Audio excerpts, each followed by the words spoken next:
Hello friends, Excel अंकुश advance Excel के series में दोस्तों आप सभी का स्वागत है। और आज हम देखेंगे पाइवट टेबल, जो कि एक्सेल का सबसे इम्पॉर्टेंट टूल है। और आज हम पाइवट टेबल में बहुत सारे ऑप्शंस देखने वाले हैं और इसका हम कैसे यूज़ कर सकते हैं और इसके बेसिस पे आप डेटा को कैसे एनालाइज करते हैं, हम सारी चीज़ों को देखेंगे। तो चलिए, सबसे पहले आपके पास यहाँ पर मैं एक एग्जाम्पल लेके आया हूँ। इसमें सिंपली कुछ ईयर्स गिवन है, जो कि 2 ईयर्स के बेसिस पे मैंने डेटा लिया है, कुछ क्वार्टर्स वाइज मैंने लिया है, कुछ मंथ्स लिया है, कुछ रेवेन्यू। यानी कि बेसिकली अगर मैं बात करूँ तो ये रेवेन्यू का आपका एक डेटा है। तो सबसे पहले पाइवट टेबल बनाने के लिए आपके पास कुछ डेटा होने चाहिए जो कि रिपीटेड मोड पे होने चाहिए, यानी कि डेटा रिपीट होने चाहिए। लाइक 2015-16 रिपीटेशन है, 1 2 3 4 मोड पे यहाँ पर क्वार्टर्स रिपीटेड है, मंथ्स आपके रिपीटेड हैं।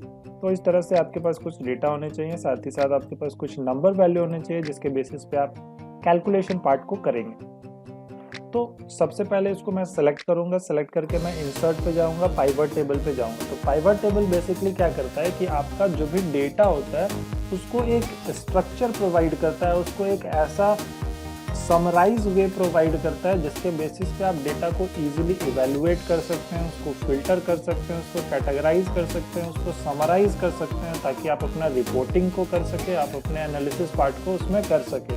तो आपको इसको सेलेक्ट करके पाइवट टेबल के ऑप्शन पे जाना है, पाइवट टेबल पे क्लिक करना है। क्लिक करने के बाद आपके पास 2 ऑप्शन होते हैं, एक होता है न्यू वर्कशीट, एक होता है एग्जिस्टिंग वर्कशीट। न्यू वर्कशीट यानी कि आपका जो एक्स्ट्रा यहाँ पर 2 बना हुआ है, एक और आप बना सकते हैं। एग्जिस्टिंग करेंगे तो आप इसी के प्लेस पर इसी सेम पाइवट 1 के नेम से जो शीट पर आप काम कर रहे हैं इसी में आप कहीं पे बना सकते हैं। तो मैं एग्जिस्टिंग लेता हूँ, मुझे रिपोर्ट यहीं पर चाहिए, तो मैं यहाँ पे क्लिक कर दिया। क्लिक करने के बाद जहाँ पर भी आपको बनाना आप क्लिक कर सकते हैं, नीचे बनाना आप नीचे क्लिक कर सकते हैं, देन ओके कर दीजिए। तो यहाँ पे आपके पास एक सिंपल सा पाइवट टेबल का एक स्ट्रक्चर ओपन हो जाएगा और राइट साइड में आपके पास एक पैनल ओपन होगा जिसको हम लोग बोलते हैं पाइवट टेबल फील्ड्स।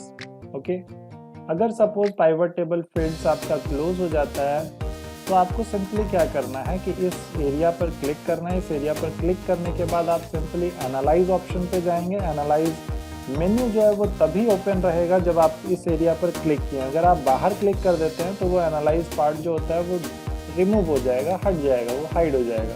मैंने इस पर क्लिक किया, ऑटोमेटिक ये एनालाइज पार्ट ओपन हो जाएगा, क्योंकि ये सारे हेल्पर मेन्यू होते हैं जो कि किसी एक स्पेसिफिक टास्क को परफॉर्म करने के लिए डिजाइन किए जाते हैं। तो इसको मैंने सिलेक्ट किया, एनालाइज ऑप्शन पे गया, राइट साइड में देखिए फील्ड लिस्ट का ऑप्शन आएगा, फील्ड लिस्ट पर मैंने क्लिक कर दिया। जैसे ही मैंने क्लिक किया ये ऑप्शन मेरे पास इनेबल हो गए। फाइन।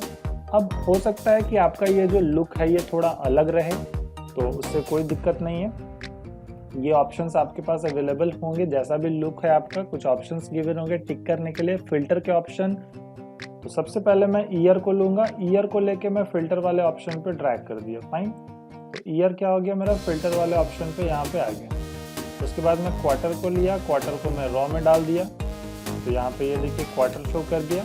अब क्वार्टर का मुझे रेवेन्यू देखना है, तो मैं क्वार्टर का रेवेन्यू देख लिया। क्यों, फर्स्ट क्वार्टर में टोटल रेवेन्यू इतना जनरेट हुआ है, सेकंड क्वार्टर में टोटल रेवेन्यू इतना जनरेट हुआ है, थर्ड क्वार्टर में इतना, फोर्थ क्वार्टर में इतना, टोटल रेवेन्यू इतना जनरेट हुआ है। यानी कि इस कंप्लीट रेवेन्यू को हम क्वार्टर वाइज डिस्ट्रीब्यूट कर दिए। फाइन।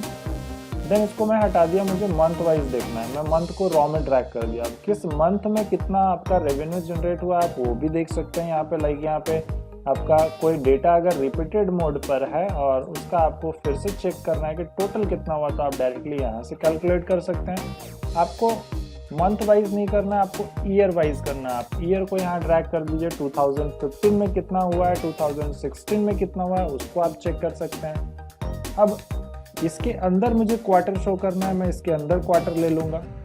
तो देखिए 2015 में फर्स्ट क्वार्टर में कितना हुआ, सेकंड क्वार्टर में कितना हुआ, थर्ड में, फोर्थ में कितना, देन 2016 में कितना हुआ है। तो यहाँ पे हम लोग कस्टमाइज फिल्टर कर सकते हैं, कस्टमाइज डेटा के अकॉर्डिंग।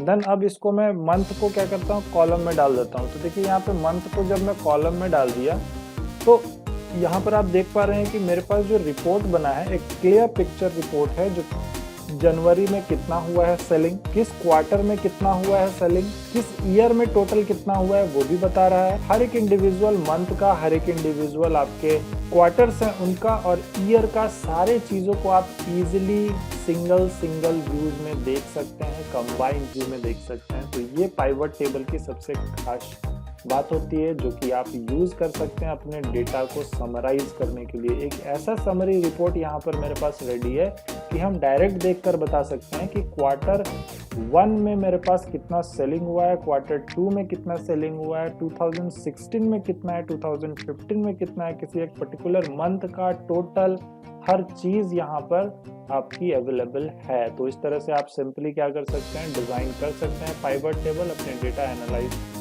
को कंप्लीट करने के लिए। अब मुझे इसका ग्राफ बनाना है, मैं इसका ग्राफ बना सकता हूँ। लाइक सपोज मैं ईयर सेलेक्ट किया, मुझे ईयर का ग्राफ बनाना है। ओके, तो मैं सिंपली क्या करूँगा, पाइवट टेबल के ऑप्शन पे जाऊँगा। पाइवट टेबल में मुझे जो भी ग्राफ बनाना है मैं सिंपली उस ग्राफ को सिलेक्ट करूँगा, जैसा भी आपको ग्राफ चाहिए, और मैं सिंपली ओके कर दूंगा। तो यहाँ पे देखिए मेरे पास एक ग्राफ क्या हो गया, रेडी हो गया।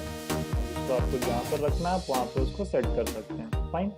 अब इसमें एक और खासियत क्या है कि अगर आप ग्राफ के वैल्यू को चेंज करते हैं, यानी कि आप फिल्टरेशन चेंज करते हैं, तो ये जो डेटा है ये ऑटोमेटिक उसके अकॉर्डिंग क्या होगा, अपडेट हो जाएगा। ये सब चीज़ों की रिक्वायरमेंट होती है। लाइक यहाँ से आप फिल्टर कर सकते हैं, आप यहाँ से सम वगैरह का फॉर्मेट है उसको आप हैंडल कर सकते हैं।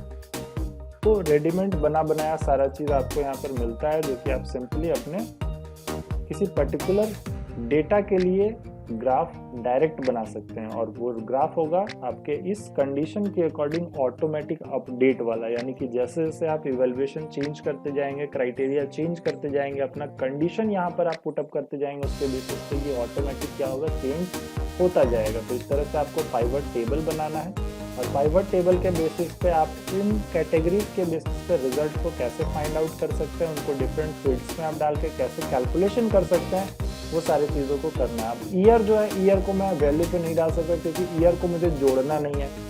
क्वार्टर को मैं नहीं डालूंगा, क्वार्टर मुझे जोड़ना नहीं है। मुझे रेवेन्यू को सम करना है तो मैं रेवेन्यू को इसमें ट्रैक करूंगा। मुझे मंथ के अकॉर्डिंग फिल्टर करना है, उसको कॉलम में दिखाना है तो कॉलम में डालिए, रॉ में दिखाना है रॉ में डालिए। ओके, तो इस तरह से आप कर सकते हैं। किसी के अकॉर्डिंग फिल्टर करना है तो आप फिल्टर में डाल दीजिए उसको। तो इस तरह से आपको अलग अलग पोजीशन के लिए सेट करना होता है। कैलकुलेशन पार्ट वैल्यू में जाएगा, रॉ में जो दिखाना है ये आपका रॉ डेटा है। अगर इसी चीज़ को मैं कॉलम में दिखा दूं तो ये कुछ ऐसा व्यू आएगा। तो अगर आपको ऐसा व्यू चाहिए तो कॉलम में ट्रैक करिए, ऐसा व्यू चाहिए तो रॉ में ट्रैक करिए। मंथ को मैं कॉलम में डाल दिया, मंथ को मैं यहाँ डाल दिया, और कॉलम में मैं इसको क्वार्टर को मूव कर दिया।